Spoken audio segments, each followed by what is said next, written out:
I'm Attorney Robert Patel, the Executive Director of the Southeast Region of the Rainbow Push Coalition, and we are recording this conversation directly after the Georgia Senate runoff elections with people who are on the ground and flipping the state of Georgia, making sure to protect the right to vote, ensuring that we have free and fair elections and having a more representative democracy in our country. By way of introduction, we have former Georgia State Representative, also the 2018 Democratic nominee for Secretary of State of the state of Georgia, Reverend D. Dawkins Hagler. Also joining us, we have President of the DeKalb County Democratic Party, organizer, also a former Marine, John Jackson. And also we have the 2020 Democratic nominee for Public Service Commissioner for the state of Georgia, who in the runoff election received over 2 million votes, Mr. Daniel Blackman. Daniel, thank you so much for joining us.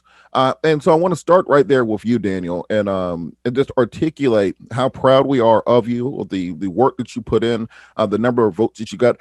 Explain to us the process of running against someone who's a entrenched Republican, such as Bubba McDowell, running in a position which often does not get as much attention as the other races, public service commissioner. What was the strategy and the method used for you campaigning this race? Well, first of all, to D and to John and those who are watching, I didn't get here by myself. It's been a long road. We're still actually very much looking forward to the certification of the election first and foremost, but it's been a process that lasted for the past 4 years. Many people may know that I ran for the Public Service Commission in 2014. 2 years after that, we started building a statewide coalition. We looked at the work that statewide candidates like D had put in place. We looked at the work that DeKalb County put on the ground. And what we knew was that of the 159 counties in Georgia, when you get outside the metro Atlanta region, there are not that many DeKalb counties that exist. There are not that many areas that have the infrastructure to run and get Democrats elected. Our strategy going into the primary and then into the general was we wanted to build a ground game that could replicate the metro Atlanta region, but within rural Georgia. So we focused on taking the DeKalb model, taking the Clayton, the Fulton model, the Gwinnett model, and going into Albany, going into Augusta, Richmond County, going into Macon, Bibb, going into Columbus, where I grew up, and not necessarily telling them how to operate as much as we know us knowing how to target and get data. So we knew we would be able to get into a runoff. We had positioned ourselves for a runoff, and to get to the point that we're at now, it just took a lot of energy as far as building off our standalone name. I have nothing against Reverend Warnock and Reverend and Mr. Ossoff, but we didn't want our race to be contingent solely on that. We wanted to be able to build name recognition and go into areas where they could see us as a candidate that can work on utility regulation and expansion of broadband. That's what we did. We're proud of the work we were able to do, and we think we've built strides and infrastructure around the state that will go well into 2022. And on that note, you're a native of Columbus, Georgia. I'm a native of Columbus, Right. Georgia. You're a CAU product, Clark Atlanta University. I'm a CAU product, Clark Atlanta University. How important is it for candidates to focus on that outside of the metro region, whether it be outside of Metro Atlanta, outside of Metro Chicago, outside of Metro DC, to get into those mid-sized cities such as Columbus or Albany or Macon or Augusta, and also those black belt voters in rural Georgia that are so often neglected? It's mission critical. I mean, I'm gonna be honest with you. I would not have been as successful as I was this year if it hadn't been for COVID-19. And I hate to use that as an example, but when you look at the fact that at one point Albany had the 4th highest rate of coronavirus cases in the world, not in Georgia, not in the United States, in the world. And when you go out to rural Georgia and to middle Georgia and to North Georgia, and you start to realize that you've got to bring everyone into the fold. The fact that I got about 12 or 15,000 more votes than Stacey Abrams got in Forsyth County, Georgia, it shows that the Metro Atlanta model is becoming contagious as more educated people are moving out of the suburbs into Newton County, into Rockdale, into Clayton and Henry. We recognized that these voting bases were outside of Atlanta, but then there were still pockets, whether it was in Chatham County, Glenn County, where Ahmaud Arbery was gunned down and murdered. We wanted to make sure that we brought those counties into the fold. And here's how we did it really quickly. Number one, we broke the state up into segments: coastal Georgia, rural Georgia, middle Georgia, mountainous Georgia. We literally broke it up into regions, and we listened. And then after we listened, we implemented. from the implementation stage, we began to identify issues that targeted them, whether it was high utility bills, wireless broadband, or public health. And we made sure they knew that they were integral in winning. And that's what Joe Biden got. And that's what we saw run over into the runoff. So very proud of the work. And if we're going to win in 2022, it's going to take all of Georgia and not just 20 counties. Kind of bringing D. Dawkins Taylor, Reverend D. Dawkins Taylor, into the conversation, former Democratic nominee for Secretary of State. Imagine if D. Dawkins Taylor was the Secretary of State for all this craziness instead of what we had in Georgia for the 2018 and the 2020 election cycle. But Reverend Hagler, one of the things I think that I want to pick up on Daniel said was, we started seeing these indications of this years ago when Henry County elected my play cousin Darius Patillo as the district attorney. Henry County used to be the deepest part of the Confederacy when it came to Atlanta politics. How has the base been expanded, and how has the expansion of African American wealth in particular outside of just Metro Atlanta into the suburbs and the external suburbs and the mid-sized cities changed the way that campaigns are run in the state? That's a very good question. But before we do that, I want to give a shout out to all of my fellow comrades in the struggle, especially to you, Daniel. You ran an awesome campaign, and I am just, thrilled that you ran for public service commissioner, but I'm just sad that we did not deliver for you the way in which we should have done that. And so this is why expansion of the electorate is so important right now, especially in Henry County, where they have turned over the seats. Now they have a chairman of the county commission in Carlotta Harrell, who has done a lot of work in the Democratic Party. So what we have to do, Robert, is we have to equate dollars into votes, but not to pay for them, but to expand the electorate, meaning we have to bring people out and meet them where they are all at the same time. How do you do that? Well, you do that by engaging them. And politics, and even though you asked about Henry County, there is wealth in South Georgia and in Middle Georgia and all other, but there's also extreme poverty in some of these places. And so sometimes people just want to know that you care and that you're willing to come where they are and speak to them and talk to them. And so that's why for me, the rural strategy was important, because I'm from DeKalb. So I've been in DeKalb 20 plus years. Okay. DeKalb is always going to come through. That's what we do. We come through. We are the biggest voting bloc of Democrats in the state. We're going to come through every single time. But what we began to do in the state of Georgia was concede the rural areas to the Republicans, because basically that is where their largest numbers were. They always tried to demonize Atlanta. Anything outside of Atlanta, they considered just Georgia. And we just kind of gave it to them, just kind of like how we give them religion. Like they like to say they are the party of faith and all of this other stuff. So at this point, we cannot concede any more territory to the Republicans. We need to go after everything and claim everything as though it were ours. And that's what we did in this election. So I just put my nose down, got busy, and went out to rural Georgia. And when I say rural Georgia, I mean rural Georgia, the places that most people have never even heard of. I mean, Georgia is huge, 159 counties, 539 cities, but there are places that I didn't even know existed, and I ran the first time. And for clarification, I wasn't the nominee, I was a candidate for Secretary of State. John Barrow was the nominee, and we'll talk about that later. But anyway, what we really have to do is look at how do we create a model that is effective across the board. And sometimes I'm going to say this without getting myself in trouble. How do we engage others without being offensive to others, but at the same time say to the Democratic Party, what you're not going to do is take our votes for granted. What you're not going to do is tell us who's going to run. What you're not going to do is tell us what's acceptable. I don't want to have more than 2 or 3 Black people on the ticket at one time. That is absolutely ludicrous, because Black people deliver. So Black people should be able to say who's going to be on the ticket for everything from governor all the way down to sanitation worker, whatever it is. Black people in Georgia need to start setting the parameters for what this state is going to look like since we deliver all the votes. And I'm going to stop right there for now.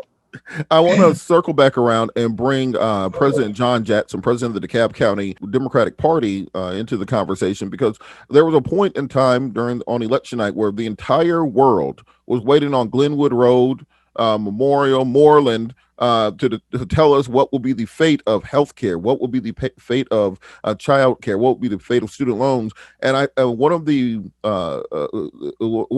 conversation points that came out of the general election was whether or not Black men would be voting, whether or not young people were going to turn back out to vote. And you guys had a very sophisticated operation to turn out every vote in DeKalb County, which we saw being the difference between one party rule in Washington versus actually having a functioning government. So, John, can you kind of explain what that apparatus was that you guys were able to deploy and put in place? I would say that DeKalb County Democrats is not your typical local committee. We raised close to $300,000 this year. We hired 86 paid field staffers. We had a precinct organization with block captains and precinct captains all over DeKalb County. We emphasized field, but field wasn't our only thing. We had a strong communications digital program, and that is how more people in DeKalb County voted this year than ever before. I mean, it was a big part of it. We coordinated very well with the state party's coordinated campaign and other groups, and we just made sure we did not skip any portion of the county. Here's what I'll say about DeKalb County. DeKalb County can deliver you the state in a statewide race, but it cannot deliver you a legislative majority. It cannot deliver you the entire down ballot. It can deliver you a victory in a close election where it is close, and that little bit of turnout in South DeKalb makes the difference. That more turnout, and we turned out more voters on election day for the runoff than we did in the general, and we had a lot of new registered voters, a lot of them young people, some of them just new people, transplants. In North DeKalb, North DeKalb has become more Democratic because of transplants, more so than and so even North DeKalb is strongly reliable Democrat. You saw the candidates on the north side, which used to be reliable Republican, going 60-40 on November 3rd. Every part of DeKalb County is delivering lots of Democratic votes. We've worked just exceptionally hard to just engage and just put together a team that just puts their head down and does the work. And I'm exceptionally proud of the men and women who make up our committee. Going back to you, Daniel, one thing I thought was very important was the positive messaging coming from the campaigns, from the coordinated committees, where the one side of the aisle, for some reason, decided to focus on these insane culture wars that are going on, and the other side decided to focus very much on the bread and butter issues affecting the American people: jobs, justice, equal opportunity, the American dreams, criminal justice reform, energy equality, access to healthcare, so on and so forth. Can you explain how positive messaging was so effective in this campaign up and down the ticket? I think it comes down to one thing. And when you look at the positive messaging, it's fatigue, right? Like the last 4 years, I don't care if you were a diehard Trump supporter or you're a diehard Democrat or progressive or you're libertarian or independent, folks were so politically, socially, and emotionally fatigued. And it came to a tipping point this year with Breonna Taylor, Ahmaud Arbery, and our brother, George Floyd. And what I mean by that is what happened this year, unlike so many other issues, was we were forced by quarantine for a significant portion of the year to be in the house. So many Americans that may, for instance, have been conservative, they didn't get to turn SEC football on. They had to watch these things happening in real time. And I think there was a space in 2020 where from, I'd say, March to right around June, where folks had to really, look at themselves in the mirror and say, you know what, there's some issues that are going on in this country that I've been acting as if it has nothing to do with me because it's not my kid. So then when you fast forward to the November election, with all the things people have been seeing, primarily on the racial justice side, I think people started to begin to see things differently. They started to see Trump for who he was. They started to see that bad behavior had been normalized. So by the time the messaging portion came on, health was a real issue because a lot of Americans lost their job, including white Americans, rural Americans, poor Americans. Folks lost their jobs. Justice, a lot of folks that were crying about, social justice issues being a liberal issue and being a a socialist issue, a lot of those folks that were losing their jobs, that were used to high paying jobs, they wanted economic justice. So I think the messaging was right on time with the climate that the country was in. And that's why I think their message it was tone deaf. And I'll say this in closing, 28,000 people that voted for Donald Trump in 2016 did not vote for Donald Trump. And we're talking about Georgia. 28,000 folks in Georgia that voted for Trump in 2016 did not vote for Trump in 2020, which means that those 12,000 votes that Biden won the state by, it could have easily gone either way. But because of the question that you just posed, folks were looking for a message of transparency and hope, and not one of division and a contrast that kept them in the economic conditions they were in. Going over to President John Jackson, a similar question. What do you think the effect of positive messaging had on one mobilizing and energizing young people and African Americans, not simply being against something, but being for something? We're trying to inspire an American dream. I was brought on board the Warnock campaign to correct the narrative that he was anti-military. And, in the Black Belt, where you have all these military bases, which is the second most democratic region of the state to Metro Atlanta, but it's also the most military heavy part of the state. That was really important, that we put out a message of hope, a message of just healing the nation, that can inspire people. A Sunday sermon type message. When he got on the road, when Warnock got on the road and stumped, he was taking people to church, and that's a Southern tradition that unites people of all colors, and even people who aren't of the Christian faith. They like hearing a message of hope and inspiration. Someone who grew up a kid in the projects in Savannah, son of a World War II veteran, rising to get his doctorate and be the pastor of MLK's spiritual home is just an inspirational story. And so none of the negative stuff they put on him could stick. It just couldn't stick. And that's a beautiful thing, to see a Black man being attacked and none of it stick. It motivated Black men to see a Black man being attacked so badly, but nothing could stick, because he just stayed positive, on message, took people to church. And I think he's going to be an amazing United States Senator because of that. With the balance of power in the U.S. Senate in its hands, history was made in Georgia.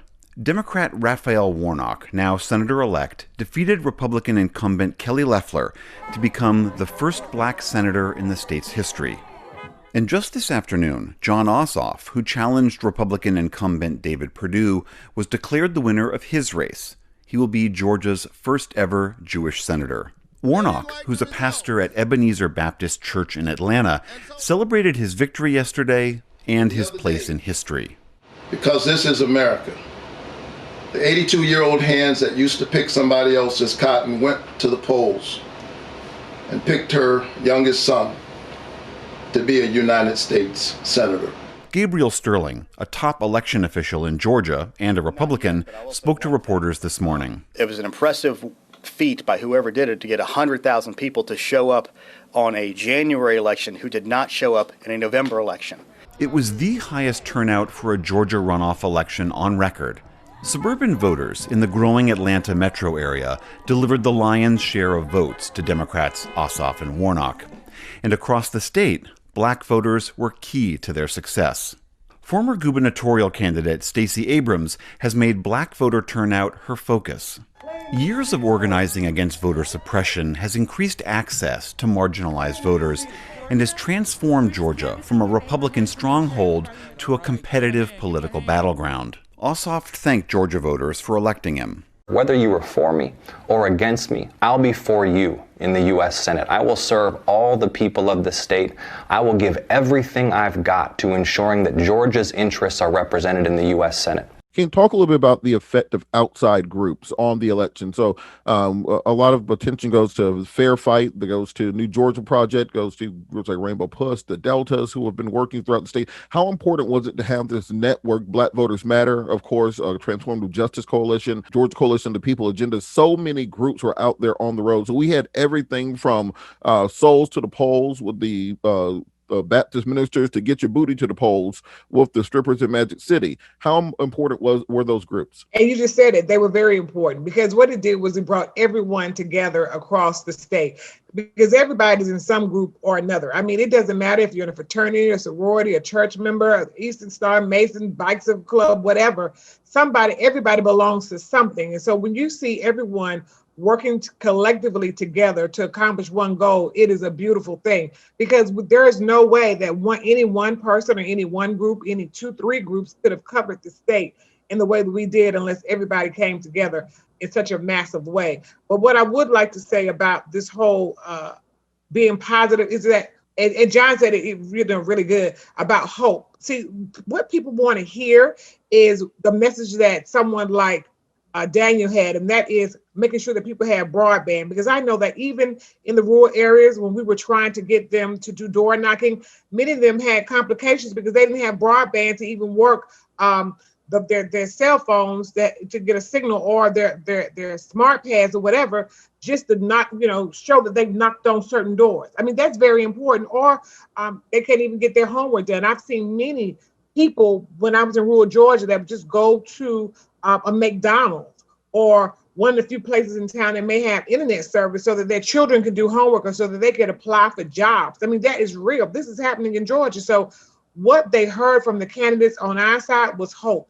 Like, what will change our lives, whether that is living wages or access to quality, affordable health care, whatever it was that had to do with helping the entire whole of a family. That's what the Democrats brought to the table. So I think that also helped, because the past 4 years has been so negative. People are really tired and exhausted. And I think Daniel started like that, fatigued. I mean, it's just absolutely exhausting every day. And even with what happened at the U.S. Capitol, people are absolutely tired. And now some of the senators are trying to double it back. But you've already put it out there. You've already created a culture of violence and stupidity and ignorance, and now it's just steeped over into the United States Capitol where you reside. And they've brought all this foolishness into the United States Capitol, and now they got to try to clean it up. It's just a very disheartening. That's why I'm so glad that Raphael Warnock and John Ossoff are going to go. The cavalry's coming, and I just hope that President Biden and VP Kamala realize that help is on the way. And going back to Georgia, I think one of the issues that many of us who have been in Georgia politics for a while have is Georgia has demographically been a purple state for 20 years. With the African-American population, young person population, minority population, so on and so forth. But it took a fight to get through the Democratic Party itself, because you had to change the Democratic Party from the inside out before you could start having these candidates. There were a couple years there where pretty much the gubernatorial candidate and the senatorial candidate were just going to be whoever the next brown-haired white guy was, regardless of what the African-American population demanded. So how did you, particularly working on the inside, work on changing the party over the course of the last 15 to 20 years in order to even be able to have candidates like Daniel Blackman and Raphael Warnock and yourself running statewide? Daniel could answer that better, because I don't think we really changed it. I think, I'm just gonna be honest with you. To be honest, when Daniel ran the first time, you had Jason Carter on the ballot and Michelle Nunn, and that's really what we basically heard the entire time. And I think had they even focused on the Black people that were on the ballot, the 5 women and then the Black man, maybe it would have been, the trajectory would have changed then, being that we were purple. But we didn't speak to the heart of Black people to even pull them out, because they didn't even realize until the very end, or even after the election, that it was so many African Americans on the ballot that I think would have drawn people out in that election, and the trajectory would have been different even then. And so then when you get to, let's say when I ran, people said, well, you already have someone at the top of the ticket that's African American. We need to have it more diversified and have someone like a John Barrow to be the Secretary of State, because they were trying to bring in moderate Democrats. But we understand now that does not necessarily work. I mean, it is what it is. I mean, the more progressive, depending on where you are, the better chances that you are if you are authentic. So I think now, this go round, whoever runs for whatever they run for, they won't be looking so much for a white dream. They'll be looking for the best candidate or someone who can, excite the base and get us a win, who really cares about the people with authentic leadership. I think the party is still changing. With all due respect to where the party is, it's still evolving, and I don't think we have the luxury of going beyond what Dee said. When I ran in 2014, when Jason Carter and Michelle Nunn were on the ballot, and we had 5 Black women that were running, I remember, and I can say this, now, but I remember when Obama came into Atlanta, and many folks didn't feel that it was popular to be around an unpopular Black president at that time, and I thought from that point it was a really bad mistake, because what we were doing then was we were saying the leader of our party, Barack Hussein Obama, who had come into Atlanta, it was bad optics to be around an unpopular president that was still very popular amongst the Black voters, right? So what we did, just to kind of paint a picture, is in 2010, the Tea Party movement rose to power, and it made us reflect and shift to this sense of we have to only appeal to like the moderate Democrat and even the moderate Republican. Well, that model that had been in place, when you look at a D, when you look at, Valerie, who ran that year, and so many of our women that ran, we can't deny the fact that the highest registered but inactive population are our folks. So we have to be able to inspire. I know we keep using the word hope, but if our folks don't see hope, if folks in rural Georgia, which identified and resonated with myself and with Mr. Warnock, when they saw a Black man, they've seen D, they've seen Stacey Abrams, they see Keisha Lance Bottoms, they see Vice President-elect Harris. When they see a Black man, I'm 41 years old. When they see a young Black man coming down talking about utilities, talking about their grandma's light bill, talking about their children having high-speed internet, they begin to see themselves in the political process. And I don't say it in an arrogant way. I'm saying when you go into some of these rural areas and, John Ossoff or, Jason Carter, they're great candidates. But a lot of times in these areas, if there's an identification barrier, what happens is those individuals may not be as excited, even though those candidates may have the answers and the solution. So I think what we did differently this time, and what I would hope the Democrats do in the next 2 years leading up to the 2020 midterm elections, is work on building coalitions and infrastructures based on where we're targeting. We cannot go into areas in an election season and expect everybody to just jump out because we're on the ballot. We got to start now, right? Literally. And I've said this for the last 6 weeks of my campaign. The real work begins on January 6th, regardless of what happens. And I'm happy we have 2 United States senators coming out of Georgia, but the real work begins this year with the municipal elections. Folks in Metro Atlanta have to show the people in rural Georgia that we're with you on your local elections. And then when we do that for the next 2 years, we won't have to go all the way back down to Albany and Augusta and Columbus and Macon and Savannah and then re-ask those people. If we're building that coalition now and we're showing people that we're willing to show up, if Daniel Blackman can go back down and say, hey, whether I hit the mark or not at the Public Service Commission, I'm still concerned about your high utility bill. I'm still concerned about your kids not having access to the internet. What happens in 2 years when Stacey or whoever decides to run for statewide office gets back on the ballot is they remember that Democrats didn't forget them. And that is what's going to take us beyond and get back these statewide constitutional offices. And I want to be a part of that conversation. I think we have a really good opportunity to make some change for a long time in Georgia. The notion that being white and a Republican with a D in front of your name makes you more electable defies common sense to me. It's like we're forgetting who the last statewide electeds, Democratic statewide electeds are. We're forgetting Michael Thurman and Herbert Baker were the last Democratic statewide electeds. The reality is being Black makes you more electable statewide because that's the majority of who you need to turn out all over the state. In the Black Belt in South Georgia, that's who you need to turn out. And if you're a white person who's really about democratic values, you don't care what color your candidate is. That's what we're seeing. If you're a real Democrat amongst the white population, if you're a real Democrat to begin with, you want your health care, you want the environment to be clean.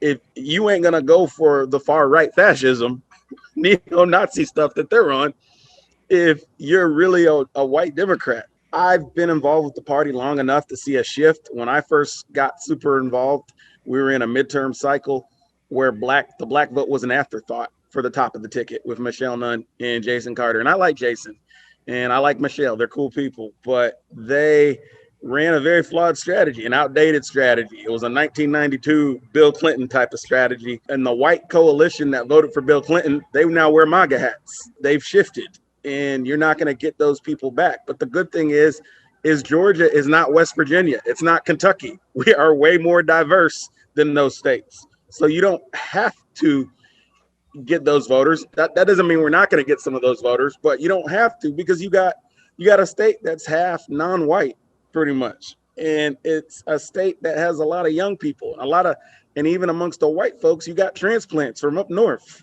who are Democrats. That's what's changed North Atlanta. If you think about why North Atlanta has flipped blue, when I'm talking about East Cobb, North Fulton, North DeKalb, it's because you've got all these transplants. The reality is a lot of us in the party have been saying forever, why are we trying to go after people who don't stand for what we stand for? If they see the light and want to support our common sense policies, then great. Make the contrast between Democrat and Republican. And I'm not saying go radical. I'm saying show the people the difference between the Democrat and the Republican. And, Dee brought up John Barrow. And, like I said, I don't hate John, but John was a Secretary of State candidate who refused to say anything about the voter suppression. He refused to stand with Stacey Abrams. He had no platform on his website. He was going purely off name recognition and saying, I'm a Democrat, but I won't bite. And that was like a message to white conservative people.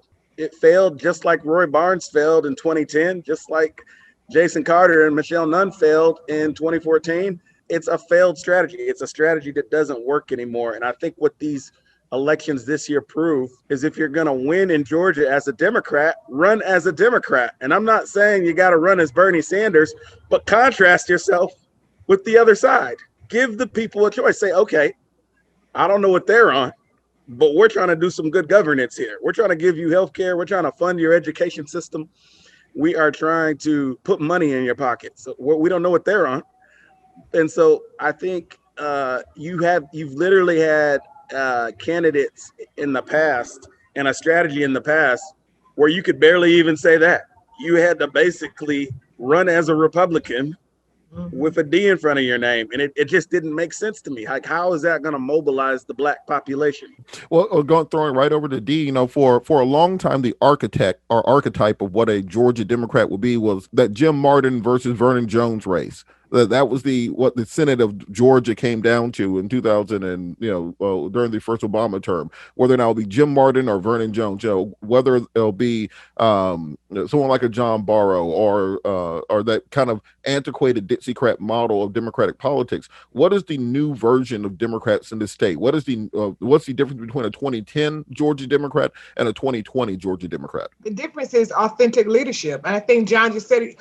We don't have to pretend like we are Republicans or that we're moderate. We just can give our message. Now, this doesn't mean that some Democrats can't be moderate if they're genuinely moderate, but, because you may be, conservative like a David Scott. I don't know. But I know that for me, I'm looking for someone who is going to get in there and fight for the things that I believe in. And sometimes we can see way too much ground as Democrats. It's like, we don't understand who and what we are. We let everyone else define us, especially the Republicans. And we run away from certain code words. Like some people just wanted to panic when Kelly Loeffler was calling Reverend Warnock radical liberal. But to me, I was like, okay, you can call me a radical liberal. And it didn't faze me at all because I would take that as a badge of honor. Do you understand? So, what he should have, he couldn't do it. But for those of us who are on the outside, like you and myself, and every time she called him a radical liberal, we might call her KKK Kelly. I mean, you got to come back at them the same way they try to come at you. We cannot be so meek now.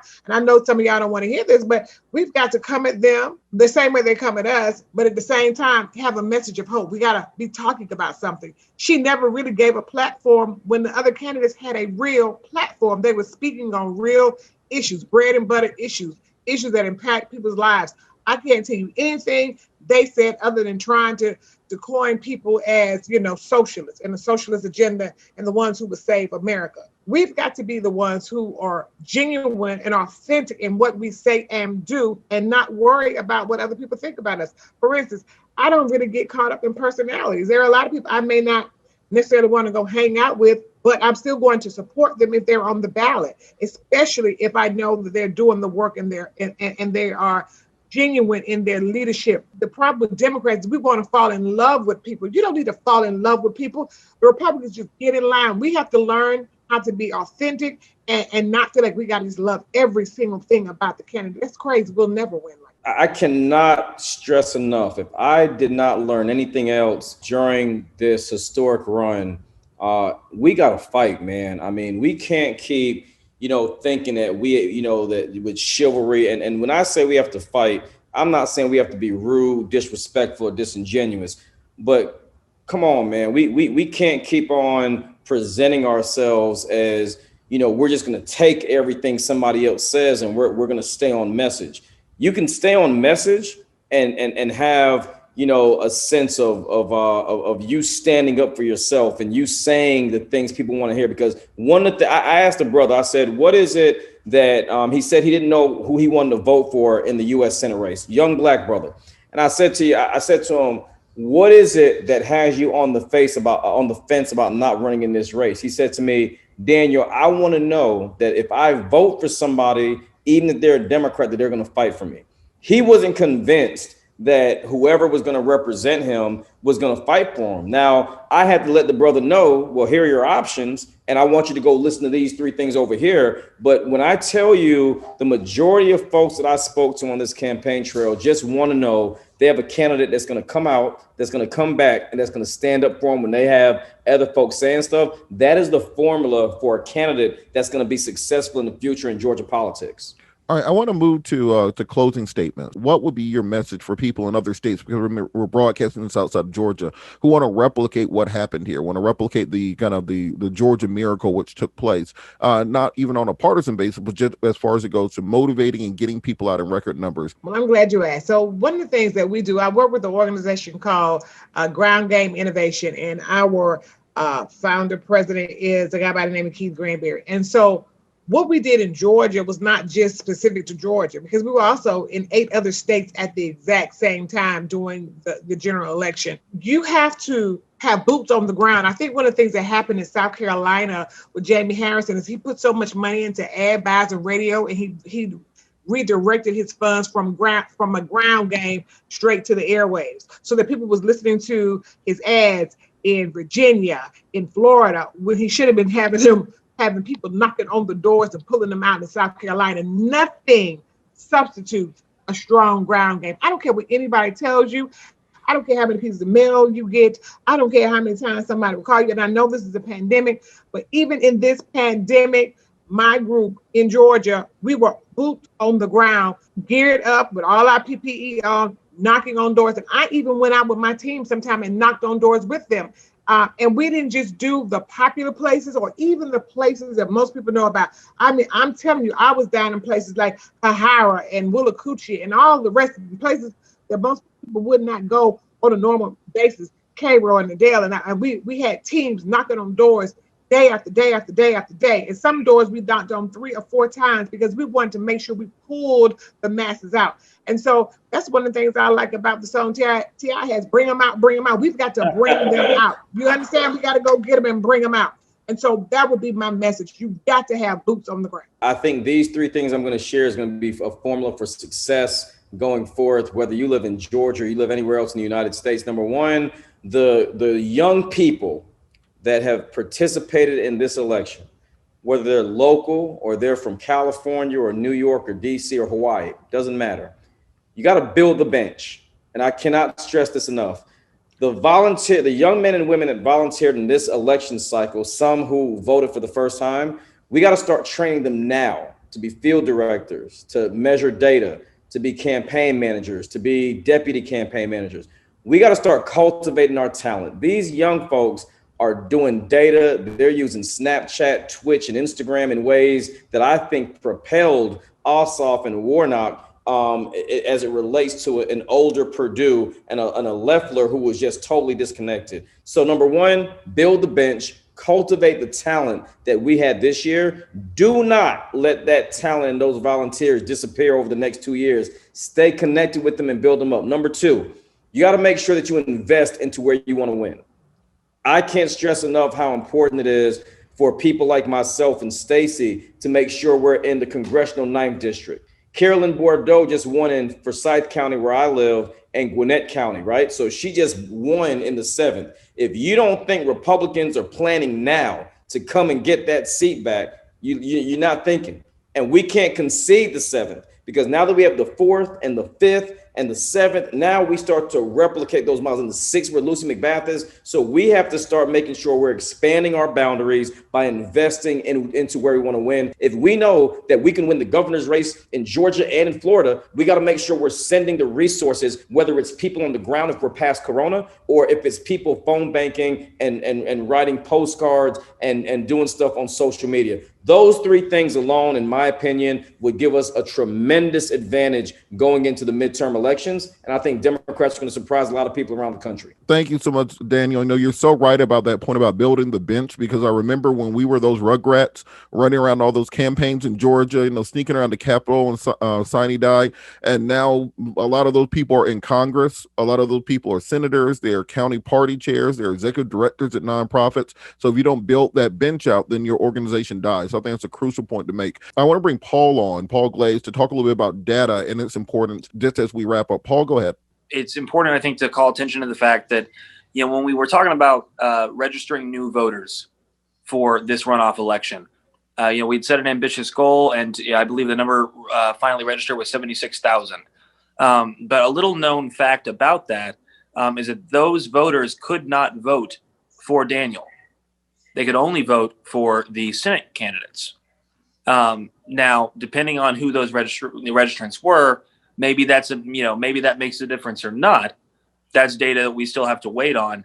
But there is an antiquated Georgia constitutional law that was challenged in 2017. And now those people that are newly registered can vote in federal races, but not in state races. And so as we look at that, we try to analyze the results here. I think it's clear that the turnout strategy, which I know for a long time we all had to just use as a euphemism for investing in Black votes, but I think the turnout strategy has been thoroughly proven at this point. And anybody who is trying to come into Georgia politics and not able to talk about that wholeheartedly and full-throatedly probably doesn't deserve to be there. Thank you, everybody, for joining us. We'll be doing this again soon. Thank you so much for taking some time out.